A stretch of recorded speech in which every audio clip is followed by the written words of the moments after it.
امیدوارم که حالتون خوب باشه. توی این ویدیو میخوام راجع به 2 تا پروسه مختلف اپلای در دانشگاه‌های مختلف فرانسه براتون توضیح بدم. یکیش DAP هست و اون یکی پارکورسوپ.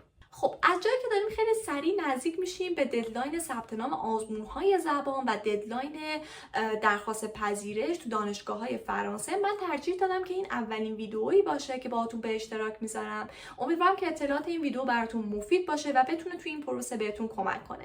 اگر سوالی دارین خوشحال میشم که تو کامنت‌ها ازم بپرسین. اگر اطلاعاتی داشته باشم بهتون جواب میدم و اگر نیاز باشه حتما براتون ویدیو ضبط میکنم. خب من اول از دوسیه وق یا DAP که مخفف دومان d'admission préalable هست رو شروع میکنم به توضیح دادن و بعد راجع به پروسه پارکورسوپ صحبت میکنم. دوسیه وق یا همون DAP میخوایم بدونیم برای چه افرادی هست، چه افرادی باید از طریق دوسیه وق اقدام کنن و این دوسیه وق یا DAP در حقیقت شامل چه افرادی میشه. در حقیقت درخواست پذیرش از طریق DAP مختص افراد خارجی هست. حالا این افراد خارجی چه کسانی هستند؟ افراد خارجی یعنی افرادی که در فرانسه متولد نشدند، ملیت فرانسوی یا یکی از کشورهای عضو اتحادیه اروپا رو ندارند و علاوه بر این دیپلم یا لیسانسی از کشور فرانسه یا یکی از کشورهای عضو اتحادیه اروپا هم ندارند.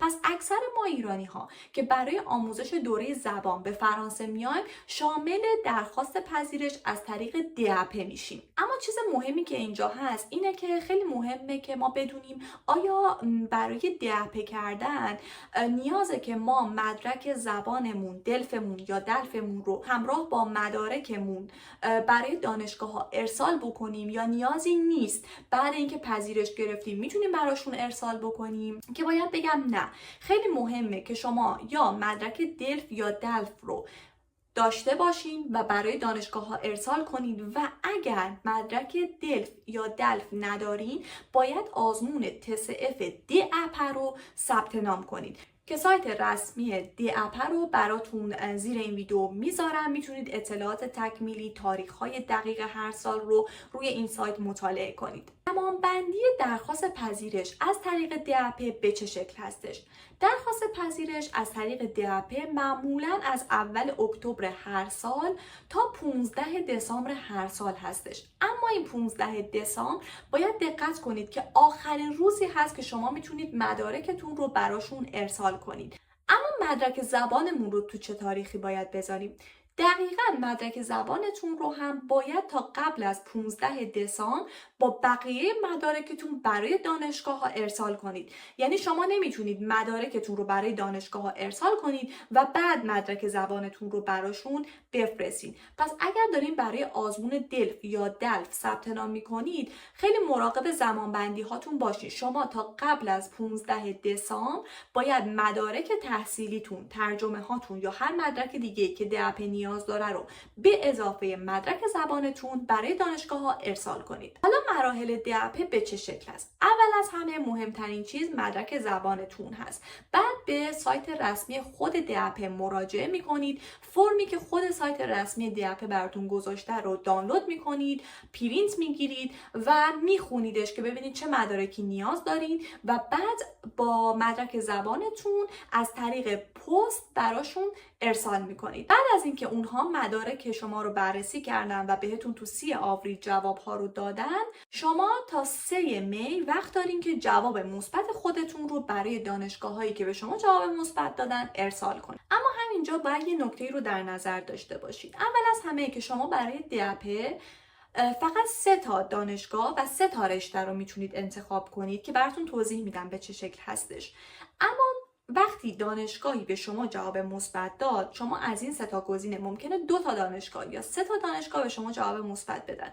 اما وقتی شما میخواین برای این دانشگاه ها جواب مثبتتون رو ارسال کنید، نمیتونید به هر 2 تا دانشگاه یا به هر 3 تا دانشگاه جواب مثبتتون رو اعلام کنید. شما باید یک دانشگاه رو از بین اون دانشگاه هایی که بهتون پذیرش دادن انتخاب کنید و جواب مثبتتون رو برای اونها ارسال کنید. اما همونطور که گفتم شما توی درخواست پذیرش از طریق DAP 3 تا انتخاب دارین که این 3 تا انتخاب به چه شکل هستش. گزینه اول اینه که شما یک رشته یکسان رو در 3 تا دانشگاه متفاوت اپلای کنید. گزینه دوم میتونه 3 تا رشته متفاوت در یک دانشگاه باشه و گزینه سوم میتونه 3 تا رشته متفاوت در 3 تا دانشگاه متفاوت باشه. اما پخکوب سوپ به چه شکل هستش؟ پخکوب سوپ شامل چه افرادی میشه؟ پخکوب سوپ در حقیقت شامل افراد فرانسوی یا افرادی هست که ملیت یکی از کشورهای عضو اتحادیه شینگن رو دارن یا اینکه یه دیپلم یا یه لیسانسی از کشور فرانسه یا یکی از کشورهای عضو اتحادیه اروپا رو دارن. پس عملا شامل ایرانی ها نمیشه، ولی من خودم به شخصه فقط از طریق پخکوب سوپ اقدام کرده بودم، ولی این رو اصلا به هیچ کس توصیه نمی کنم، به این دلیل که شما 3 تا شانس دارین که میتونید از طریق DAP امتحان بکنید و بعدش 10 تا شانس هم از طریق پخکوب سوپ دارین. پس در مجموع شما میتونید 13 تا شانس داشته باشین و خب چرا آدم از دست بده شانسش رو. اما سایت پخکوب سوپ از چه زمانی باز میشه و ما کی میتونیم برای ثبت نام بکنیم؟ سایت پخکوب سوپ هم تقریبا از 17 ژانویه تا 14 مارس باز میشه، اما باز هم شما باید به سایت های رسمی سر بزنید و زمانبندی ها رو چک بکنید، چون مثلا این زمانبندی که من دارم بهتون الان اعلام میکنم برای سال گذشته هستش.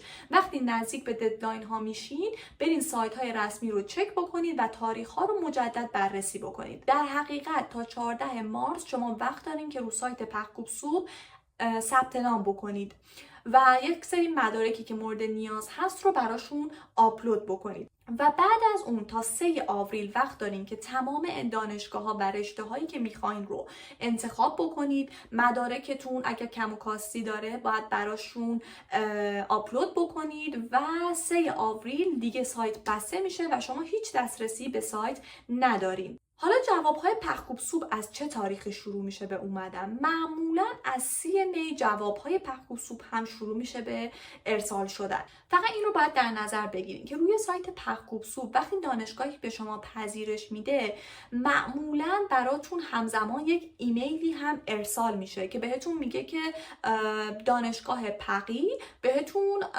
پذیرش داده و شما باید به سایت پخکوب سوپ مراجعه بکنید و شما هم دانشگاه رو اکسپت بکنید. معمولا اگر اشتباه نکنم 24 ساعت وقت دارین از زمانی که دانشگاه به شما جواب مثبت داده تا زمانی که شما هم بخواید دانشگاه رو اکسپت بکنید. اما اگر توی همین زمان که جواب ها میاد ما هیچ رشته و هیچ دانشگاهی از طریق پخکوب سوپ قبول نشدیم، باید چی کار بکنیم؟ توی این بازه زمانی اصلا استرس نگیرید، به خاطر اینکه فاز دیگه‌ای هست به نام فاز تکمیلی یا کمپلمانتر که توی این فاز دانشگاه ها باز میشن، رشته ها باز میشن و شما مجدد میتونید انتخاب رشته و انتخاب دانشگاه داشته باشین. اما یه نکته مهم اینجا هستش که توی فاز کمپلمانتر همه دانشگاه ها و همه رشته ها باز نمیشن. پس خیلی مهمه زمانی که سایت پخکوب سوپ باز میشه شما مدارکی که دارین براشون آپلود میکنید رو خیلی دقیق براشون آپلود بکنید که بعدا براتون مشکلی پیش نیاد و تمام تلاشتون رو بکنید که تو همون فاز اول پذیرش بگیرید. حالا نکته دیگه که اینجا هست، اگر انتخاب‌های ما رفتش تو لیست اتاند یا لیست انتظار چه بلایی سر این انتخاب‌ها میاد؟ سایت پخکوب سوپ معمولاً از 1 ژوئیه تا 3 ژوئیه یعنی تقریباً 3 روز به شما این فرصت رو میده که اگر دانشگاهی رفته تو لیست انتظار، مثلا 3 تا دانشگاه 4 تا دانشگاه تو لیست انتظار هست، به شما این اجازه رو میده که شما بین این دانشگاه‌ها اولویت بندی کنید. پس شما از 1 ژوئیه تا 3 ژوئیه این فرصت رو دارید که دانشگاه هایی که تو لیست انتظار هستن رو اولویت بندی کنید و بعد از اون تا 14 ژوئیه دیگه اکثر دانشگاه ها جواب ها رو دادن،